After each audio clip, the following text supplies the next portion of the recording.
the lights are on the gantry, and we're just waiting for things to kick off here. We are underway here at Zandvoort, the second race of the season, and Godin's got a good start. As we look at Lorenzo Riker, there's a bit of contact there between him and Phil Reed, who's had a stormer of a start. The Martinsen who gets it horribly wrong there, and oh my word, looks like there's contact between the two, and Martinsen hits the barrier. And Osterkamp's actually been passed by Andy Cowie, and Phil Reed now going round the outside at exactly the same corner where he passed Govan Keeney back in season 3 in the Star Mazdas. In the slipstream he'll go to the inside, side by side. Here as they head towards turn number 1, Osterkamp trying to make it 3 wide. Not going to happen, but through goes Phil Reed. Can he go around the outside again? Missing a break in very early there. Slight lock up from Phil Reed, but he holds it around the outside. Gunnar Nienhuis has been caught with a speeding penalty, but it's going to be Jean-Francois Godin who becomes the second different winner.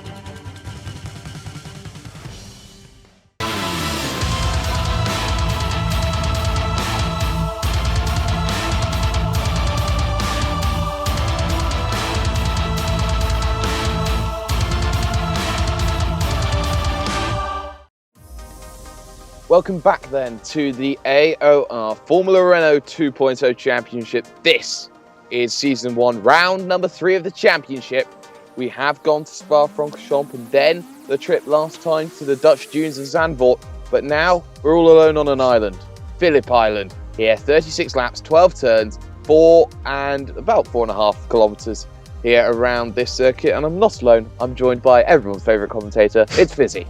Thank you, Jake, and hello everyone. Once again, the third round of the season. We've had some great excitement in the first 2 rounds so far, and I think we'll see some more today. I'm really looking forward to this one. Oh yes, certainly. Last time out, it was Jean-Francois Godin who took his first win of the season, and well, he was joined with Phil Reed in second and Christian Takash in third, which means that the Drivers' Championship at the moment is split by 1 point exactly, that 1 point being the fastest lap set at Zandvoort. But with this exciting racing, it's now time to go to our qualifying results. In the most tightest qualifying we have seen in AOR history, it's Gunnar Nienhuis of Carbon Racing who edges it out on a 1:25.551. Behind him, the winner from last time out and championship leader, Jean-Francois Godin, just 6 thousandths of a second behind. Row 2, it's Kerry Nolden's Aperture Motorsport with Michael Mittner's LM Rennsport, just half a tenth of a second, splitting out the top 4 drivers. Phil Reed will line up 5th, the second of the Aperture Motorsport cars, joined with Christian Takash's Red Devolution machine half a second back. Knut Martinsen will qualify 7th with Andy Cowie in 8th position. Jannik Nienhuis, the second of the Nienhuis brothers, will line up 9th, with Leanne Robinson for Robinson Racing lining up 10th on the grid. Steve Kager will have a particularly good qualifying win in 11th, with David Garrett 1,000th of a second behind there in 12th. Osterkamp 13th, poor qualifying for him. He will be 4 thousandths back of that, and another 1,000th back is Bruno Domter for TDT Racing. Kessler will line up there on 15th, along with Lorenzo Reich, first of the De Wright brothers, with Luke White there in 17th for the MDAR Racing team, a brand new team to the series, along with Ty McLeod, the second of the Hydroforce cars, having another particularly poor qualifying. Evan Imre will line up on row 10, joined with Robert Plumley, a seasoned veteran. As we move on to the final page, it is only 28 drivers this time around, with Lionel Alberto 21st for the Team 1 line, Nigel Spears 22nd joining alongside. Christoph Leisler will be hoping for a good race pace as he falls to the back of the grid with Chris Robinson alongside. Tom Van Humen, James Goodall, Senad Kokan in his debut race, and Ben Scott will round out your qualification. Welcome then to the grid. There you can see Gunnar Nienhuis from pole position, joined by Jean-Francois Godin. Of course, they had a fantastic rivalry last time we were here in the Star Mazda here, and we're just waiting for the lights to go on. Engines are going to be revving up now, and the green light's there, and we're underway, and it's a good start there from Phil Reed there in, I believe, 5th position, but everyone will now funnel themselves down towards turn number 1. This is Doon Corner coming up, and well into the right-hander they come along, and they're side by side still. Godin trying to find a way around Gunnar Nienhuis as they head for the southern loop, the difficult turn number 2 left-hander, but no, Nienhuis will hold on for the meantime, but at the moment it seems that there's not really been too much of a change early on. And well, what I have to say, Fizzy, is as they run themselves up now through Stoner Corner, turn number 3, this very quick left-hander and heading now to turn number 4. Mittner might just have a little look here on Godin, but no, he keeps it in line. But for the moment, it seems everyone has got off to a good start. Yeah, good clean racing in the first few laps there. Godin did his best to find a way through on Gunner, but he just about got held off there. And now Phillip Reed is kind of hassling Michael Mittner a little bit with his teammate just behind him. Some very close racing here in the opening part of the lap. Christian de Cash also holding on. There's a little bit of a gap forming behind. I think that was Cowie who had been side by side with Knut Martinsen for a part of the lap there. But yeah, all clean so far in the first lap. Yes, it seems this gap's already starting to develop up between Takash and the cars behind. So we look back at Bruno Dometer heading themselves down. They're going to be 3 wide coming in, but now there's contact and Dometer's round. De Rijk involved. Cars flying off left and right, and well, that was one that really was all down to 3 into 2 doesn't go. Seems that nobody gave anybody any room, so that one already a few incidents going on. But we're going to look at Phil Reed now, side by side with Michael Mittner here in the battle for 3rd position on circuit into turn number 1. The prime mover taking place makes that one look very, very comfortable there, Fisi. Yeah, that was a good move from Phil Reed. Certainly a better move than whatever the guys going 3 wide into the hairpin at the back of the circuit to try. That was always going to end up in tears, wasn't it? I think David Garrett was the man in the middle there. He got probably caught off guard with Yannick Nienhuis suddenly steaming up the inside into the hairpins, and then Bruno Dometer on the outside. Just an unfortunate side effect that he gave a little bit too little room. We actually got Kerry Nolan putting his nose up the inside of Michael Mittner now, and they're going to be side by side through the next corner. Nolan on the outside, Mittner carrying more speed despite having the tighter line there. Very impressive by him to hold on. And while these guys are battling, the top 3 actually breaking away slightly, but Kerry Nolan will be wanting to get past Mittner as soon as possible. He obviously won the first race and then missed the second race due to being away. But now he's back and will be wanting to get on the podium once again. But he has to get past Michael Mittner first.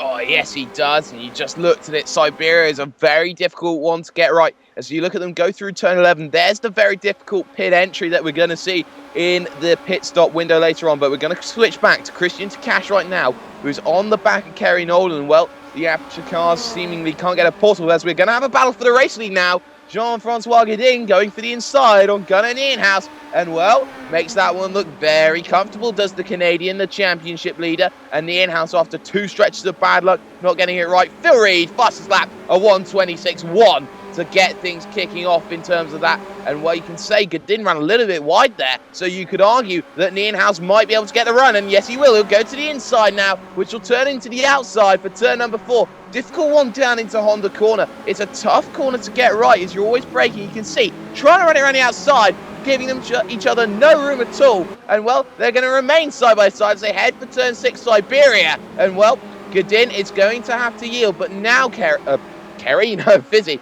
you have to think that Phil Reed is right behind right now. Yeah, this is very close. Godin again having a look. There's not really anywhere to pass here though. Into turn number 9, a very, very tricky uphill left-hander. Phil's actually going to try and maybe have a look on the outside into this, because he's going to have the inside for the hairpin now, and that's an incredible move if he can pull it up. He goes to the inside, gets the job done with a bit of a twitch there on the exit to go up to 2nd place, and Phil Reed once again showing that it's a race pace seems to be a lot better than qualifying. He obviously started in 5th position, jumped his teammate straight away, and now he's made his way up all the way to 2nd.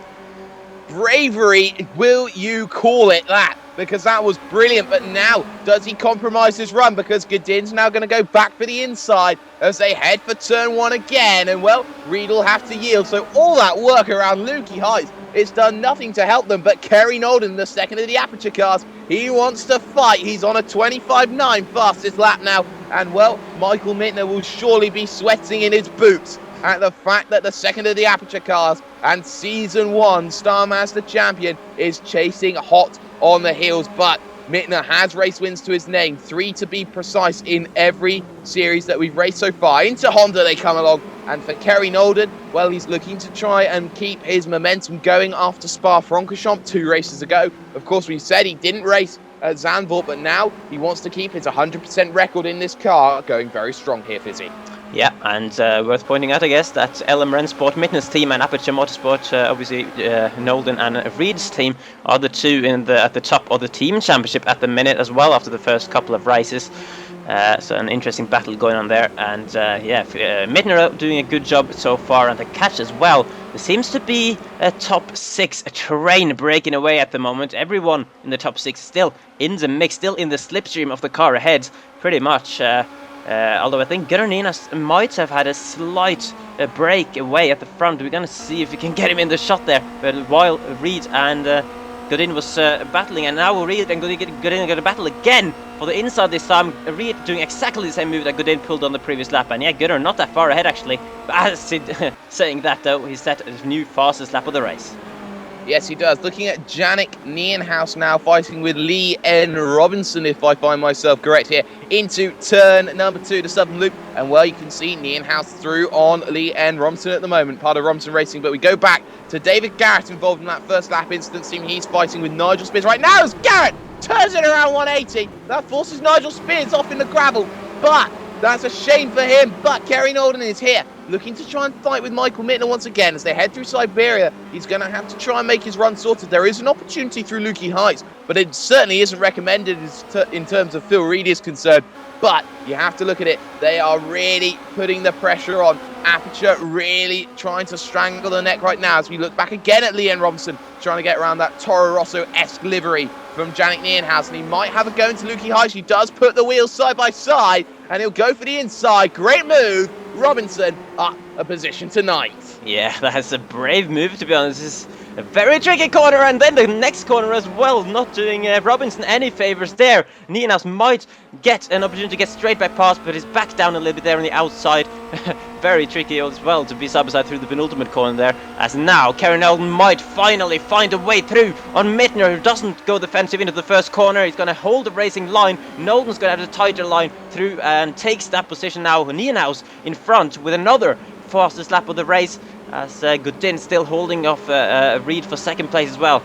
And now it remains to be seen then if Kerry Nolden's got the pace, because he qualified in third place, very, very close behind both Gunnar Nienhuis and Jean-Francois Godin. And but actually he might not have shaken off Mittner quite yet. He's been forced defensive here into turn number 4. He seems to have held on for now. But Jake, this is a very interesting battle at the moment. Oh yes, most certainly. And Gunnar Nienhuis at the front, trying to strangle a hold with fastest lap after fastest lap, purple sector after purple sector here in Victoria, Australia. And right now, you have to think Mittner's got to try and stay on the back of Nolden, use him to drag himself back along to the back of Phil Reed, because Nolden does have that pace as they head through Lukey Heights. And this is what's been difficult about turn number 10. It's downhill all the way, so you're really trying to judge your braking point, but you're really braking a little bit less than you actually are, which is really causing all the issues that we have under braking. And look at this run now, out of turn number 12, the final corner here, as they head down the Gardner Straight here to start their 7th lap. You can see just how Michael Mittner now, with our aerial coverage, is going to close in more and more and more, and he should go to the inside, and he does go to the inside, which means he takes away from the racing line. They're going to go side by side for turn number 1, but Mittner makes someone look easy as Osterkamp moves himself ahead of Kagerer right now, possibly side by side again into turn 1, and the Hydroforce car is trying to wrestle himself back up the field after poor qualification, and he's doing that just fine, Fizzy. Yeah, Osterkamp looking good at the moment. I think he qualified a little bit out of place in 13th, but Kerry Nolden's been forced to work again to get past Mittner. This time to the inside in turn 4, but he's gone wide. He's locked up there by the looks of it, and he's lost ground on Mittner once again. He just can't shake him at the moment, can Kerry Nolden. I think he's a little bit frustrated possibly in that cockpit now. I think he, based on qualifying, he has the pace to keep up with the top 3 drivers that are currently breaking away a little bit, but he has to get past Mittner. He can't do that a minute, as the next man up to catch for Osterkamp is Jannik Nienhuis, the brother, of course, of the race leader Gunnar at the moment. And Nienhuis been forced a little bit wide there. He's locked up as well. And Osterkamp might just take a very good move once again to go up to 10th. Oh, yes, he does. Looking at Patrick Kessler right now, under threat from Steve Kager at the moment as they go through Siberia. And it looks like Kager here just losing ground just a little bit here through the sections. We look again at Kerry Nolden, back on the back of Michael Mittner right now, and he'll have to try and get that run again. But just quickly to go back to the point of Jannik Nienhuis running wide there, we've seen a couple of cars run wide, but you have to say with that livery design of the eyes on the front of the nose, that Hydroforce car, maybe it's a ploy to try and scare people off the car, maybe it isn't. But Kerry Nolden now right underneath that slipstream, underneath Michael Mittner, gonna go side by side here in the battle for 4th position again, and where you can see just how comfortable he's gonna make it. He goes through with the fastest lap as well to boot. So you can see what it means to him about this race, and he makes that blue helmet stand out even more with a fantastic move like that, Fisi. Yeah, I think it was clear on this lap, but then that the battling with Mittner didn't really cost him too much, because he set a fast lap with a slipstream down the main straight, but once again is forced to go defensive into turn 4. Will he manage to not lock up on this occasion? He seems to have hit the apex and yeah, gets it around the corner, and he's not actually that far behind Reed and Godet despite all this battling with Mittner, to be honest. So I think yeah, I think he'll be smelling the blood out in front of him now, but yeah, it remains to be seen if Mittner can hold on, because he showed an amazing fight so far in the race. Well, you can say Kerry Nolden's chomping at the bit right now to get back onto his teammate. Of course, they're two #1 drivers, and they're looking to try and assert authority at the moment here, not only in the championship, but in terms of who is #1 driver, who is #2 driver. Mittner really looking to try and pull himself into range once again, but you look at the slipstream trains that start to form. You can see the gap here between Godin and Reed and Nolden and Michael Mittner. It's all kind of similar, but now you can see Michael Mittner try and close in once again, try and make sure that he pulls to the inside once again. He's right there, but you can see Nolden's going to go defensive actually into turn #1. This is going to be brave around the outside for turn #1, and Mittner trying to hold it. He's got the inside for 2, and well, has he got it sorted? Answer to that one is fantastic move there. Brilliant setup, but this will not be over. Of course, turn 4 will all instantly be the opportunity next for Kerry Nolden. He already moves to the inside for Stoner Corner, which is meaning he's going to have the outside for Honda right now. And well, you can see Mittner. Can he defend the line fine? No, he can't. But Kerry Nolden running wide once again. They're going to remain side by side for Siberia. Great battling. Half a lap of work here going on into Siberia. So difficult to hold it around the outside. Mittner will have to yield in this situation, Fizzy. And that was a stellar battle right there. Yeah, that was incredible, clean battling from these two. This is what we like to see, of course, in league racing. And still, Mittner's not had enough. He wants to find yet again a way back past. He's had a slight look to the outside into turn 9, but that's not really a place you can make a move. But into the hairpin over, another very tricky braking zone. There's only 2 huge, like big braking zones on this circuit, and that was one of them. Obviously, the other one being turn 4, where Kerry Nolden's already had some lock-up issues. So yeah, it's a very tricky couple of corners, because you know it's a very fast circuit apart from those 2 corners.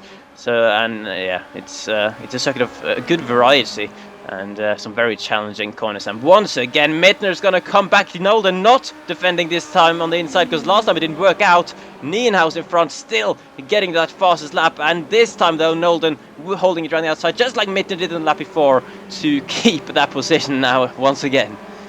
Well, they're throwing 6s and 7s at each other, and no one's going to back down right now. But this is meaning they are starting to lose ground. Nienhaus sets another fastest lap out ahead. You can see the gap that started to form. Mittner going for the inside. No, it gets defended very comfortably there by Kerry Nolden. But what this is saying is that this is a fantastic battle between these two. But now you have to think the pit stop window's starting to go again. As we look at David Garrett here through turn #2. Oh, that's not a replay of what happened before. But this time he collects the North Atlantic racing car of Nigel Spears. And that is a shame for Garrett and a shame for Nigel Spears as well. No one could have asked for that one. As we look now to Luke White there, the independent driver, is he? No, he's part of M-Mad Racing as he heads now through Siberia here, this big left-hander at turn #6. And well, Martinsen now will focus on. And Martinsen's had a very quiet race at the moment, but well, as I say that, he gets it horribly wrong, and he just needs to calm down a little bit and keep his calm, because now Liam Robinson finds himself through.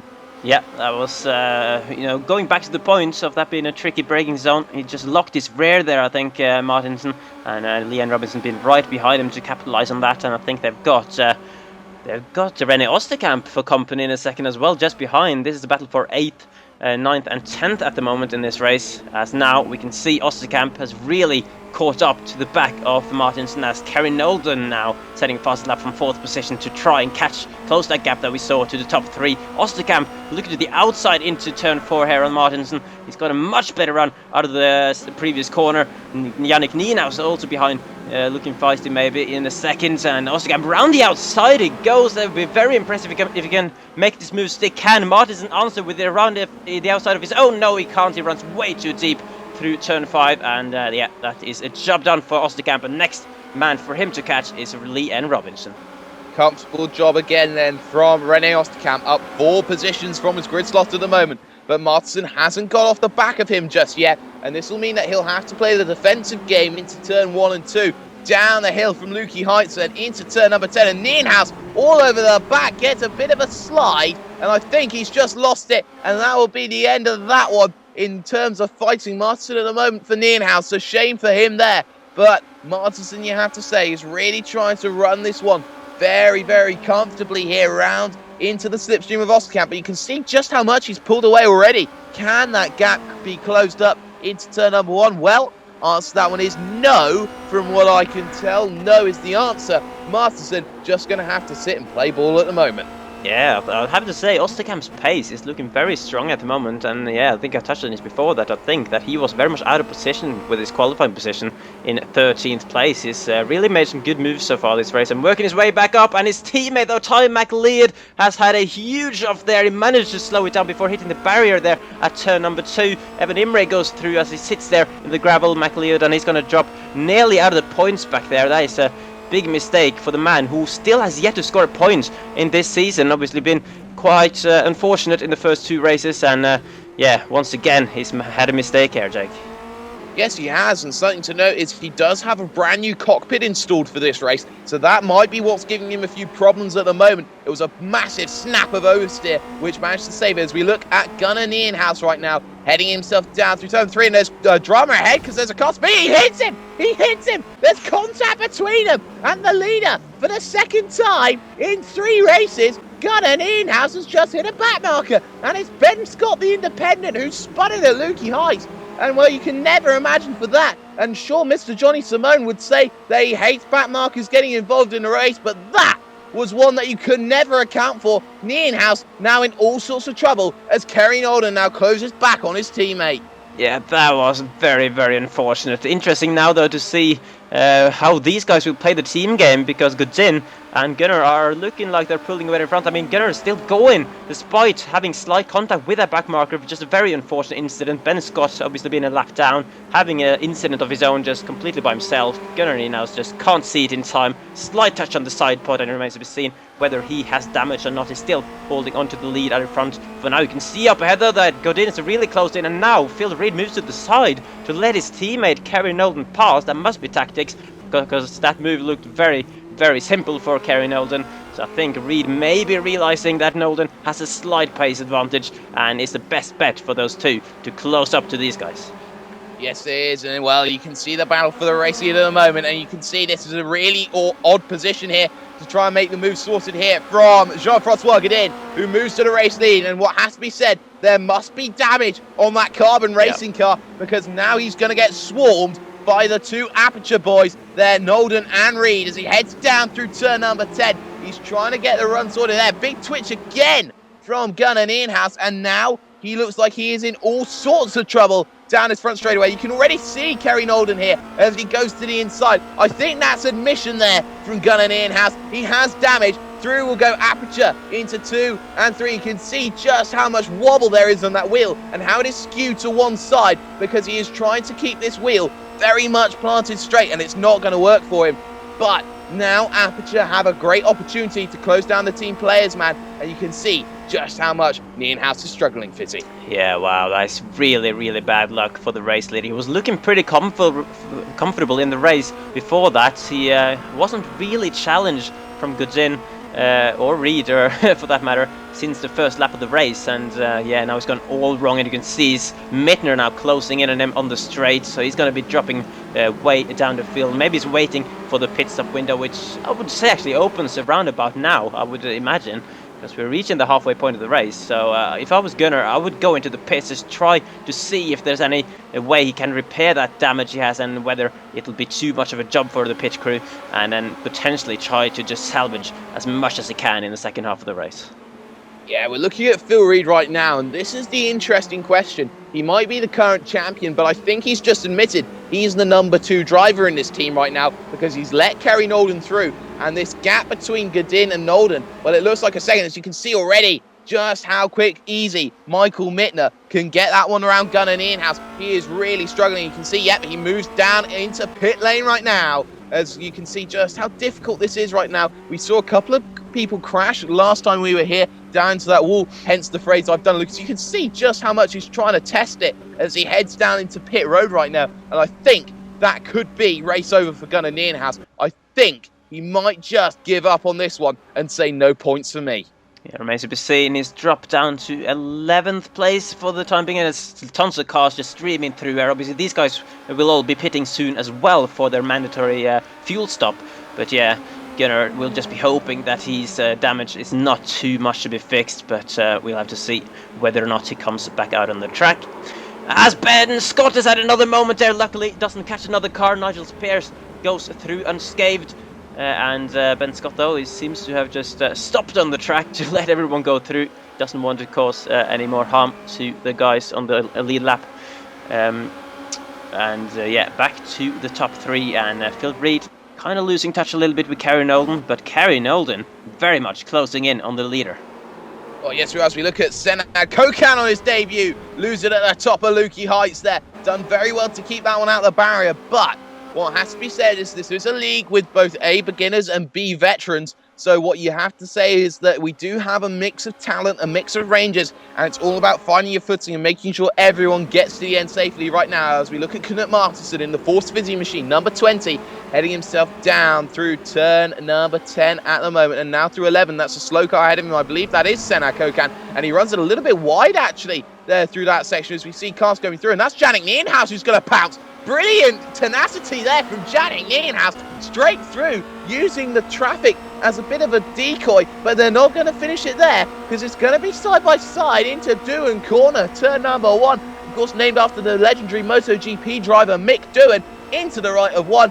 Martinsen holds on, but that was a warning shot, surely, from Jannik Nienhaus, Fisi. Yeah, good opportunistic move there. Obviously, I think Martinsen might have been caught slightly off guard by the back marker on the racing line through the penultimate corner, and was forced to go a little bit wide. But as you can see, Christian Takash now going into the pits. Andy Cowie carrying on.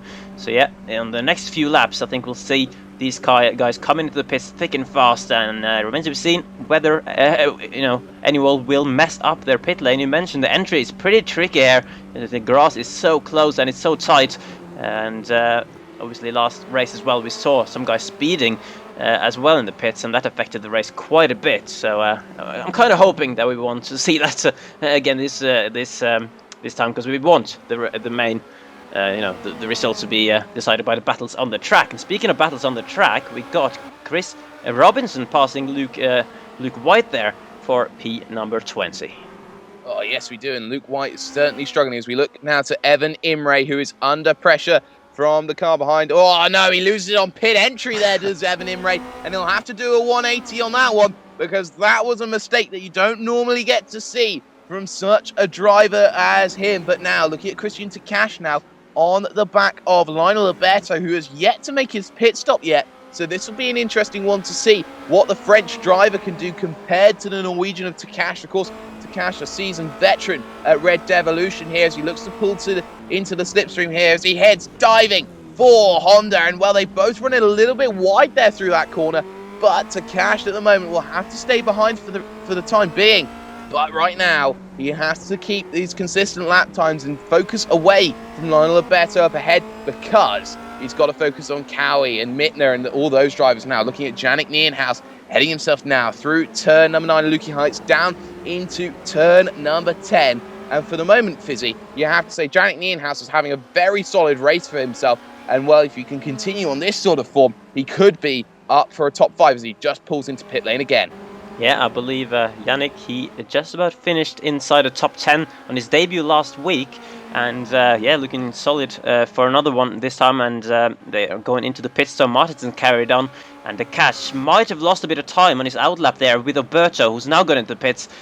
Kind of getting in his way. I mean, they were battling for position there. It's just that Alberto hadn't pitted yet. And now, though, Jannik Nienhaus, he was looking good. We just mentioned it. And now, though, after pitting, he's gone straight on a turn 2. Very tricky corner. And that's not going to do him any good whatsoever. Dropped down to 15th place at the moment. And Kessler, the man who was right behind him, I think, and actually took advantage of that. Yes, he did. Curse of the commentator, if ever there was. Right now, Kessler behind Christoph Leister, his very own teammate at LM Racing. I think Christoph Leister is yet to make his stop at the moment. Kessler has. So this is not a retrospective battle for position, but Jean-Francois Godin has come into pit lane, and now everything's going to change because Nolden, I think, has just come in. And, well, has Phil Reed come in? That is going to be the question. But now we look at Nolden and Reed right now as well. Nolden's been jumped. Nolden's jumped into pit lane there by Phil Reed. So Reed back out ahead again. And, well, Jean-Francois Godin holds the lead at the moment with 13 to go. And, well, this is going to be a true test of will here as they head through the left-hander once again. As we say that, oh, big moment from Phil Reed, and that will allow Kerry Nolden through. Yeah, it didn't take long.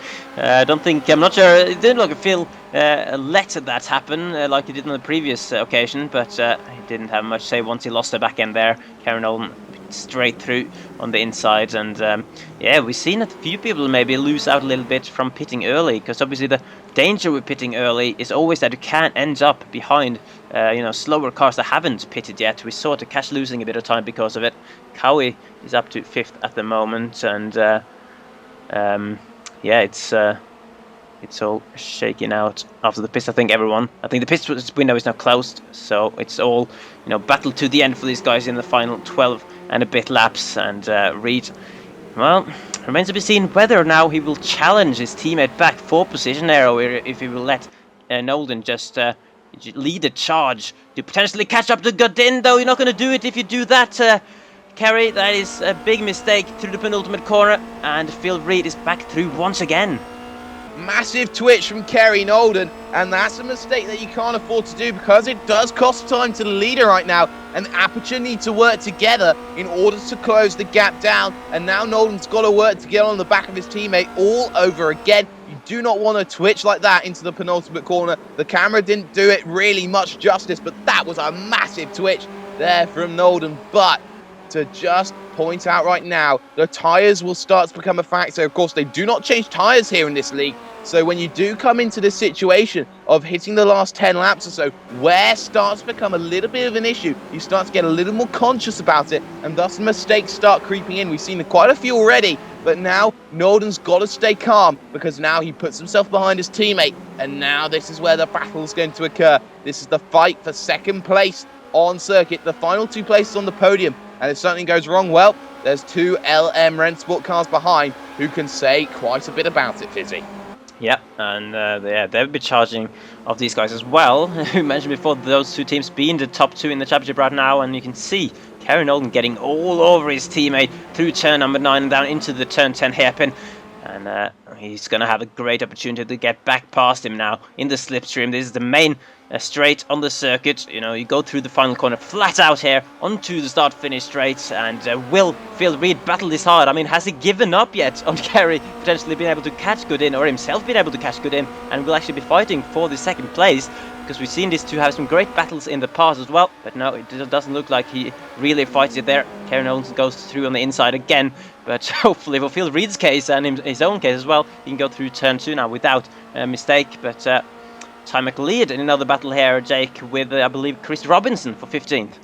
Yes, he is, and he's going to try and have a little bit of a look here as they head down the hill from Lukey Heights. Robinson and McLeod here down into the right hand ahead of turn number 10, looking to try and set up that run, get within 0.3 of a second, and you've probably guaranteed it. And well, McLeod looks certainly within that sort of range right now as he heads for the final corner right now, these two. This is the battle down at 15th place right now, so not really for the major points, but you can see McLeod now head to the outside. Very big defense there on the inside from Robinson. He'll have to try and hold the line into turn number 1 right now of Doohan Corner. So down the Gardner straight away, McLeod doesn't have enough straight line speed to make the move sorted, but McLeod there trying to go around the outside again for turn number 2, and he gets it sorted, does he? Well, it's a difficult one to say. They might still be side by side as they head for turn 3 and 4, and well, the answer is yes, but Robinson's going to duck into the slipstream. Great battling between these two, but right now, what you do have to say is there is an interesting stat going on. Godin won 3 of the final 4 races of the Star Mazda season, and he's already won 1 this season. So that is 4 wins in 6 races. He could make it 5 and 7 today. As we look at Robert Plumley running it very wide, big twitch, and he runs it off wide, and that's another car off as well. But he has to run the gravel, and that is not ideal. I believe that's Senad Kokan again. Yeah, I believe Coke can still be in a lap down though, and here comes Steve Kager actually to take advantage, moving himself up to 11th place. Both Kager and Plumley running very, very solidly here, and I think as Lionel Alberto as well getting into the mix there. And then Luke White though from 17th, he's having a huge spin, basically, replicating what David Garrett did before he smashes his rear wing on the tyre wall there, the tiny tyre wall in the middle of the track. Senad Kokan this time gets nicely out of the way at turn number 6.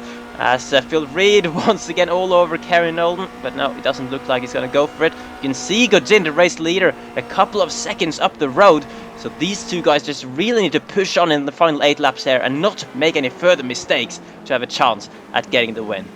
Well, you can say that. And in-house, sideways 90 degrees there, down through Lukey Heights, and well as to say that, Midner gets a big spin as well, and he'll let Andy Cowie go through. There, big mistake from him as well, and they're all starting to struggle now with just 9 laps left of the circuit, and now Takash will want a piece of the action here on Michael Mittner. Easy move to the inside. The lack of speed, the overspeed that is there for Takash will make it almost comfortable, and look at that, just trying to force his way through, and he gets himself sorted up into 5th. Now Christian Takash, great battling going on right now, but this is crunch time for many drivers up and down your field. This is where the mistakes are starting to show, and we saw it with the likes of Luke White losing it into the Marshall post. It's just so many places where you can just lose out the car, and where you look at Phil Reed right now, I think he's starting to just lose touch a little bit as Kagerer still trying to defend on Robert Plumley there down the inside. Can Plumley come back? Answer to that one, Fizzy, is no. No, we cannot, and I have to say, Kager running very well so far. His best finish in the first 2 races were 15th, but now he's running in 11th, although he's run wide here though, and he's going to have a huge slide. Alberto doing so well to not hit into the side of him there. He has to go off the track though. Plumley's been gifted 11th place back. Alberto up to 12th, and Kager, luckily for him, saved it without damage there to carry on in 13th, as Michael Mittner now having to move back on Christian Takashi. Just passed him before. Mittner's teammate, of course, Andy Cowie now has moved ahead. Oh, and there's a huge slide for Kerry Nolan once again, and Phil Reed, can he take advantage of this then? I mean, Kerry Nolan, he's trying his best to catch Godin, but Godin out in front, just seemingly not making any mistakes, whereas Nolan now is, and Reed is going to go back ahead, closest to Dora Nolan there, and yeah, that's the job done maybe, although they're going to be side by side towards turn 6, so it's actually going to be a teammate battle for 2nd place, more so I think, than an actual battle from one of these guys for 1st.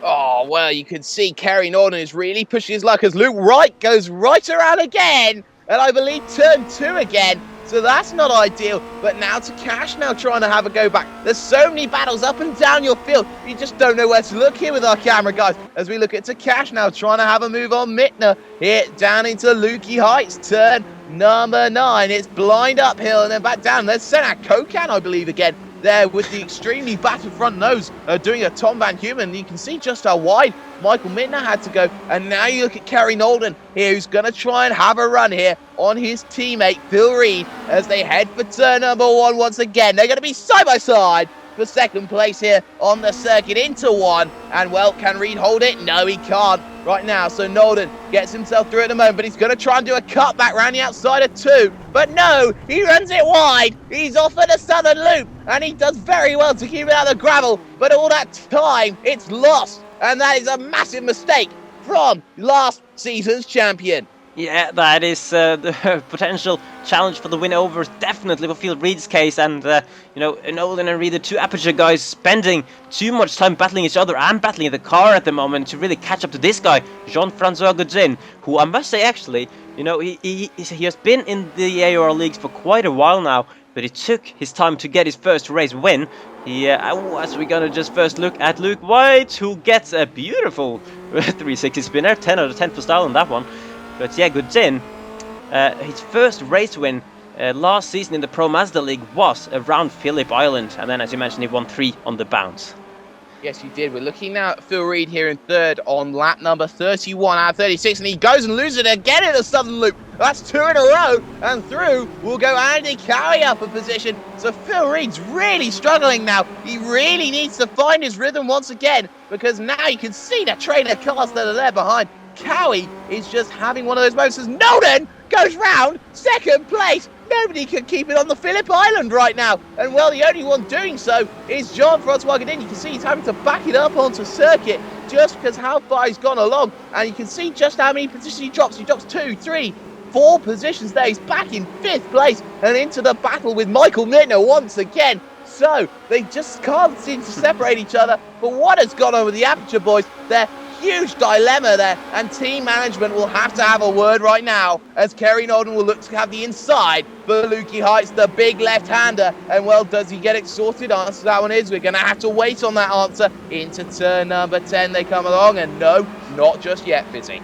Yeah, I mean, it's been just a long race at this point, 31 laps into it, and so much has happened, and still, we're right back where we started with these two guys battling for 4th place once again, just like we saw in the first few laps, when they had an amazing battle, and once again, Kerry Nolden's going to have a chance to get back past Mittner, with the inside line into the first corner here, and once again, side by side. We've seen so many side by sides into this corner today, and then Nolden pulls ahead before they reach the turn-in point there. And they've got, I believe, is that Nigel Spears, who's just kind of stuck in the middle of the top 6 group here, lap down, obviously. Oh, and Mittner goes very close to Nolden's rear end there and runs completely off the track, gifting the position to Christian Takash. He's going to rejoin, though, without losing any further position. Liam Robinson, a few seconds, you can see him there behind René Osterkamp as well. But yeah, Mittner now seems set on a 6th place unless he makes any further mistakes. Oh, that is a shame, but right now, lap 34, 36, 3 to go, and Osterkamp all over the back of Liam Robinson here in the battle for 7th position. News to note on the Hydroforce Racing team, they have announced they have signed a 3rd driver. We do not know who yet, but as we look now at timer cleared here in 15th position, starts to go a little bit wide, starts to go 180, and well, he's off at the southern loop once again, and now we go back to his teammate, Osterkamp, the German here, trying to get past the Brit of Liam Robinson. Just remember, Silverstone Season 5, this was a great battle for the race win, and you can see a big twitch there from Robinson, sliding, drifting through turn number 10, and now that will surely compromise his run onto the front straightaway. 2 to go for the leaders right now. And well, you can say with Phil Reed, he's actually starting to close in on Andy Cowie here, Fizzy. And well, Andy Cowie's going to have to play the defensive game with just 2 to go. Yeah, it's worth mentioning actually, Andy Cowie kind of just snuck into the 2nd place as a result of the Aperture guys making mistakes. We've not really mentioned too much about him in the race. He had a pretty silent one, Andy Cowie, but now running in 2nd place. And might even, he's not been on the podium so far this season. He's had 2 4th place finishes at Spa and Zandvoort, and now looking very strong. He's going to have to hold these guys off, though, if he wants to not finish 4th once again, because both Reed and Nolden will be keen to get back onto that podium. And Andy Cowie running slightly wide there through turn 6, but managed to cut it back in to get a good exit, and Reed will be wanting to hassle him. I mean, Reed may be slightly disappointed at this point that neither him or his team had managed to get closer to challenging Godin for the win, but he certainly will be motivated to get as much as he can from this race right now. Oh yes, most certainly here as we're heading up towards the final lap of the race here, down into turn number 10. We're going to focus on this battle for the time being because the leader, Jean-Francois Godin, he is about 10 seconds down the road, and I don't think anyone's going to catch him, bar one of those fabled mistakes we're seeing here. Through the run out of the final corner, and Phil Reed is going to try and use the run. You can see already Andy Cowie go hard to the inside in order to try and make sure that Slipstream is dragged out of the way as much as you can. One change of action only, really, or else you're being a little bit cheeky as you head on the final lap. Into turn number 1, they come along on board with Phil Reed. And well, Phil Reed's just going to have to wait for turn 4, I believe, because now into turn number 2, he gets so close to the back end, but now he's going to have to try and make sure the run is settled, the run is correct here for turn number 4 of Honda. And well, you can see he's going to try and close and close and close here on the final lap of the race. And well, you have to say Phil Reed is trying everything. I have to go to the outside here. Andy Cowie going defensive here in the battle for the podium. And if anything goes wrong, Nolden's going to be there as well. And it seems just now that it's Andy Cowie's got it sorted. But no, has he got the inside? Yes, he does. Inside for Siberia, I believe it is. So Phil Reed up a position on the final lap of the race, but Cowie's not going to let this one go. He's going to try and do it around the outside for the inside of Lukey Heights, but I don't think he's close enough. Answer to that one is no. It's been a fantastic race all round, and he's going to have to be careful. They're going to be 3 line astern, as Nolden will wait as well, but this has truly been a memorable race for not necessarily all the right reasons, but Jean-Francois Godin, he holds off, he gets back-to-back victories here for team players. And in the battle for second right now, it's Phil Reed who will hold out, but run to the line to look out for. It's going to be Nolden versus Cowie, and I think Andy Cowie has just held on, Fisi. Yeah, that was some great racing in the final few laps there. As we got another little battle coming towards the line here. We got Osterkamp in 8th, trying to get 7th from Liam Robinson. Pulls to the side. Who's going to be ahead over the line? Robinson just held on there. I think that was another very, very close finish. We've seen some great battles there, and yeah, there's confirmation. Robinson holds on just about from Osterkamp for 7th place, and we're going to have Martinsen in 9th. Kessler coming home just behind him in 10th, and then Robert Plumley, a solid result for him as well in 11th.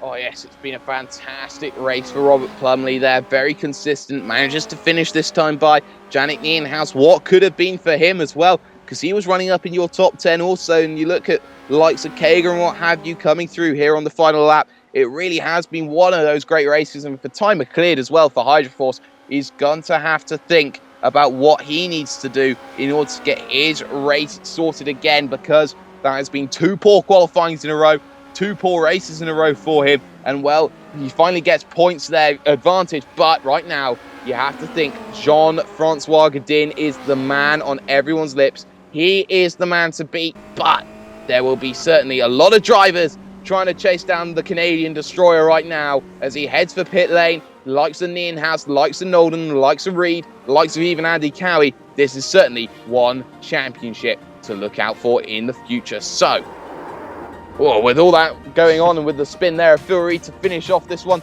we're going to run you through your final race results. And it's Jean-Francois Godin who takes a 13-second race win in the end of it from Phil Reed there in second, just edging out Andy Cowie through Siberia on the final lap. Kerry Nolden just 2/10 behind. Christian Takash will finish 5th for Red Devolution, with Michael Mittner dropping it in the final 5 laps there to finish 6th. Leon Robinson just edging out René Osterkamp's Hydroforce Racing car in 8th, with Knut Martinsen 9th, and Patrick Kessler for LM Racing rounding out a deserved top 10 for him. So looking back down onto the second page, Robert Plumley there finishing 11th, 50 seconds back, but a good solid result for the Kenducci Racing driver, with Yannick Nienhuis there in 12th position. What could have been for him? Lionel Alberto, very consistent for the Frenchman. He'll finish 13th, with Steve Kager 14th. Simon McLeod, the Flying Scotsman, will beat the other Scotsman, Evan Imre, there into 15th position, with Chris Robinson, the second of the Robinson Racing cars, there in 17th. Christoph Leister 18th, with Nigel Spears 19th. Luke White, well, he's had a poor day of multiple spins. He will finish in 20th position and secure that 1 point. Tom Van Humen will finish 1 lap down there in 21st, with Senad Kokan having a particularly poor debut, 4 laps down in 22nd place. But your non-finishers, Gunnar Nienhuis, Ben Scott, Bruno Dometer, David Garrett, James Goodall, and Loren de Rijk as well, having another lap 1 instance. So, with all that said and done, we're going to move on to a couple of interviews for you. We're joined in the commentary box by our race winner here, Jean-Francois Godin. Jean, generally it was a very difficult qualifying because you had the top 5 guys all split by half a tenth of a second, and you had the top 21 all split by 1 second, and it was really something to behold. And for you, you're a guy who actually went out later than everyone else in the qualifying. Did that give you any sense of an advantage going in? Was it that you had a set time that you knew you had to beat, instead of, say, having to try and put your best time out on the paper? Yeah, the qualifying, absolutely, it was absolutely insane. Top 5 was really close. Yes, I started the qualifying a bit later. Was looking at about a 0.5, but my first 3 laps were not good enough. I had something like a 0.6, 0.7. And I gave it my all in my 4th and final attempts, and was able to get alongside Gunnar with 0.5 on the grid. It was a pretty exciting lap. Yes, and well, with everything going on in the start of the race, Gunnar did manage to pull out a little bit of a gap, and it just seemed for the opening part of the race that it was just a case of staying vigilant. You had Aperture hot on your heels, and you were having to play a very defensive drive throughout the majority of the opening half of the race. Just what did the incident with Gunnar Nienhuis and Ben Scott do for your race? Yes, the first part of the race, first the start, I had a very good start and was right alongside the gunner for turn 1, but I decided to play it safe and let him go on turn 2. Then we battled the top 3 a lot. As we switched the lead with the gunner, and then I had a good battle with Phil for second place. Then gunner went ahead a little bit, and unfortunately he got contact with Ben when Ben spun right in front of him. Gunner was unlucky on this one. No, I was just trying to keep him in sight in front of me, and try to get him later in the race, trying to save my tires and see what would happen after the pit stops. You are the most successful driver that has been in the past season. Of course, you did take 3 wins in the last 4 races in the Star Mazda, and already you've taken 2 out of the last 3. That puts you as a driver who's won 6 out of the last 8 races. Is there any pressure on being arguably the quickest driver in the league at the moment? Yes, absolutely. The competition is getting fierce and better every week. So thanks to them, they force me to push harder, and I'll try to keep the momentum on my side for the following races. And yes, as you said, Phil and Kerry were closing in a lot on me towards the middle of the race, but after the pit stops, they pushed it too much. I don't know, and I was able to get away. And all my close competitors they had some troubles, I think, and I had over a 10-second lead, so I bring it safe back home with the win. Of course, thank you, Jean, for joining us. A win today for team players, second one in a row, and leader of the Drivers' Championship at the moment. Thank you. And last, I would like to dedicate this win to my girlfriend. So it's her birthday today, and she's also pregnant. We are expecting our first child, so just want to say I love you, babe. Thank you. No worries. Thank you. We're joined in the commentary box now by Phil Reed. Phil, really it was a difficult race for you in terms of qualifying. Of course, the top 5 all split themselves by 0.5 of a second. Just take us through qualifying, and really everyone was just so close. You had the top 21 split by a second. Yeah, I was surprised actually how close it ended up being, looking at the practice times. I knew it would be quite close, but not quite that close. 4 people within a tenth. Was it 5 people in a tenth maybe? At this, I was very, very frustrated with my lap. 2 thousandths off getting another position. I messed up something. I probably could have got pole, but at the same time, other people probably also made mistakes. But that was probably my best qualifying I've done in this car so far. Quite happy with how it went, because I felt like I had the pace. Yes, of course, and for the opening half of the race, it was really something to behold, of course, but it took an instant from Gunnar Nienhaus to have contact with Ben Scott just before the pit window opened, which really threw everything out of the window, and it found yourself with just you, Jean, and Kerry as well. Just what exactly were you thinking, being that guy coming in? Were you thinking that you had an opportunity for the race win? Were you thinking that you were in a position where Kerry was the faster driver and maybe you had to let him through? Well, my situation at that point, I was aiming to keep Kerry in the loop to hopefully pull us up to the 1-2. That was our aim before this race start, and at that point it looked really good for it. The problem was Godin was very consistent and very quick, and Kerry, unfortunately, I think he had the pace, but he kept on making mistakes. Every time that I'd let him through to let him have a go at Godin, and then he'd make a mistake and I'd get past again. The same thing would keep on happening, and eventually it just got to the point where we decided to have the race between us, because that was all we had.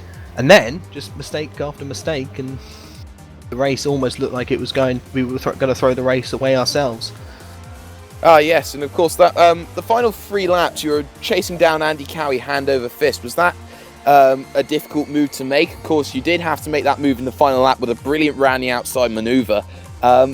Just generally, you're finding yourself in a really good position on your race pace. You're always up there fighting, scrapping. It's a second consecutive second place for you. Are you looking to try and get the gold next time out at Monza? I really hope so. Monza hasn't been my strongest track. in the 2 times that we did it in Star Mazda. But the new car, the new challenge, I feel like I have more confidence in this car in the race pace. My qualifying does need a little bit of work still, but like you said, the race pace has been there. I can do some nice moves. People in the races are usually good enough to allow the moves to happen, which is a very important part to it.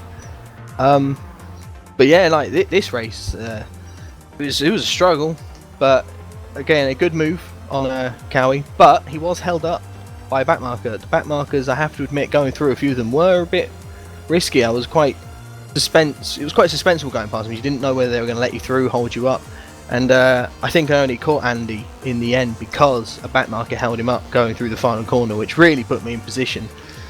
So it's not good from the backmarker. I can't remember who it was, but yeah, I hope that needs to be looked at for the next race. But yeah, Monza, really excited to get going in this car. It's a completely different challenge, and yeah, I'm pumped. I really am. Monza's going to be good. Thank you, Phil, for joining us today. Second place for Aperture Motorsports. Yes, thank you. So with 1/4 of the season now done and dusted, Jean-Francois Godin sets the pace. 12 points clear of Christian Takashi's Red Devolution car there with Andy Cowie. Another solid result for him. He will finish 3rd at the moment in the Drivers' Championship right now. He'll be followed by the 2 Aperture Motorsport cars, Kerry Nolden and Phil Reed, tied on points. So who's the number 1 driver? Well, we're going to have to wait and find out on that one. Osterkamp keeps his consistency up. He is now 6th in the championship with Michael Mittner 7th. Liam Robinson 8th with Gunnar Nienhaus surprisingly down in 9th, looking to have a bit of fortune in the next race at Monza there in 9th position with Johansson. Not showing up today, he will be 10th in the championship. Just looking back through, Knut Martinsen surprisingly out of position in 11th with Evan Imre 12th. Patrick Kessler will be 13th with Janik Nienhaus 14th. And looking down, Christoph Leister, despite his poor qualifying, is managing to pull the results in. He's 16th at the moment, but he'll be looking for a hell of a lot more with the next races to come along. Chris Robinson there in 20th for the brand new Robinson Racing. He'll be looking for something a little bit better later on. Just looking back on the 3rd page here, you can look at Timer Cleared being down the order. Same for Bruno Dometer. Both of them not having the races that they really would have liked. There didn't really see Jamie Coldham here today, so we'll see him probably next time out at Monza. And there are the 2 De Rijk brothers there. Loren having a really poor time of things at the moment, and he'll be looking also for some misfortune. Seems to be a thing with Dutch drivers at the moment. But final page there, you can see just a couple more drivers there. But if we look at the team's championship right now, it is LM Ren Sport who have the leading championship by 9 points over Aperture Motorsport, who both have probably used one of their drop weeks already. Team Players, the one-man team there, they'll be 3rd with Red Devolution 4th. Hydroforce there in 5th, really being pulled along by René Osterkamp at the moment, just leaping ahead of Team Tortoise at the moment in 6th. Robinson Racing, they're 7th with Carbon Racing, the one-man team 8th. LM Racing 9th with Force Fisi there, rounding out the top 10 in that respect right now. North Atlantic Racing there is 11th there on 29 points. There with N Racing behind on 20 points, the one-man team. Kendushi 13th with 1-9 TDT. Reich Racing, MDAR Racing there in 17th with 1 solitary point. And the 2 teams yet to score points so far, Vorma Park Motorsports and the Kart Squad. But next time out, Autodromo Nazionale Monza. It's going to be a fantastic race, Fisi. And if that setup was anything to go by here of being a quick track, another quick track as well is Monza in terms of top speeds. Yeah, definitely a very fast track in Monza, and a quite different track though as well, with some really heavy braking zones. And I think it'll be very interesting. The 2 races we had there previously in the Pro Mazda have been very action-packed. So yeah, very much looking forward to that one as well. Well, that's been all from us, and well, I've been joined here by Fizzy in the commentary box. I've been Jake Sperry, and we will see you next time out in Monza. Good night.